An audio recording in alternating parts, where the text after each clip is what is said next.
Всем привет, дорогие друзья! Сегодня готовлю самую вкусную белоснежную глазурь из яблочного зефира для куличей. Она получается нежная, воздушная, с легкой яблочной кислинкой и приятной сладостью. Красиво ложится на кулич, не трескается и остается нежной и красивой даже через несколько дней. Идеальный вариант, когда хочется чего-то нового, но при этом простого и очень вкусного в качестве глазури. Для рецепта мне понадобится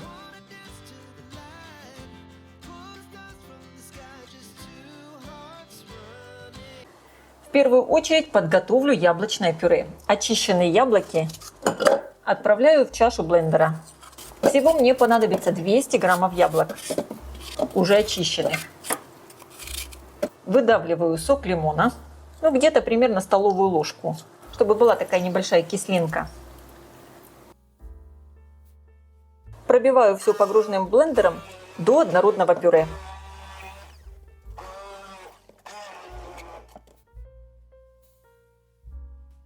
Я не буду одновременно взбивать белки и варить сироп. Я сначала взобью белки.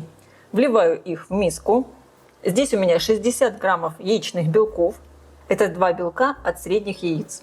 Добавляю соль и добавляю щепотку лимонной кислоты. Взбиваю миксером. Когда появилась вот такая белая пена, начинаю постепенно добавлять сахар и взбиваю белки до крепких устойчивых пиков.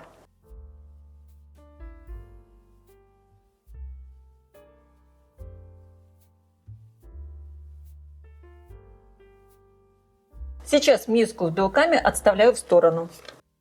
Сотейник с толстым дном и высокими бортиками ставлю на плиту. Всыпаю сахар. Добавляю агар-агар, вливаю воду и добавляю яблочное пюре.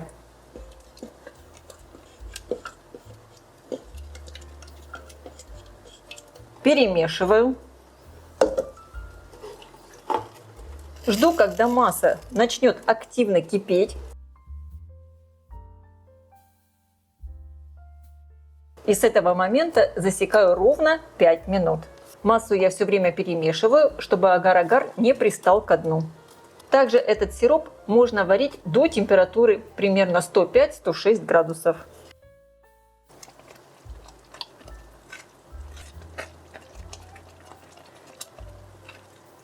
Сироп готов.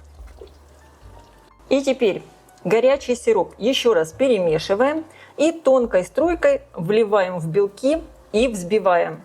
Старайтесь не наливать сироп на венчики миксера, чтобы он не разбрызгивался по миске.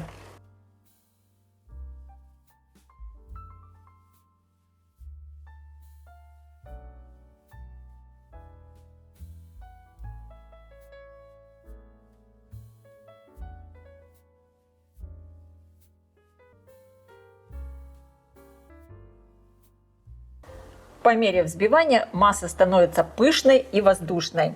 Как понять, сколько взбивать массу? Должны потом образоваться вот такие пустоты. То есть масса получается уже настолько густая, что венчики уже не проворачиваются.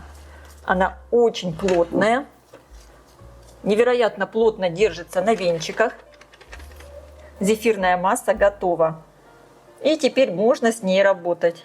Посмотрите, какая белоснежная, красивая зефирная масса получилась.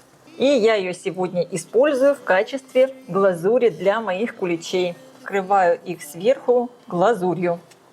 Прямо так щедро намазываю лопаткой. Эта глазурь хорошо застынет, потому что это на самом деле очень плотный и густой зефир. Быстренько украшаю глазурью. Зефирную массу перемешиваю, чтобы она не успевала застывать. Если вы чувствуете, что масса начинает уже застывать, поставьте ее ненадолго в духовку теплую при температуре 70 градусов. Глазурь получилась очень вкусная, как настоящий яблочный зефир. И скоро выйдет видео с рецептом куличей и красивым украшением из зефирной глазури.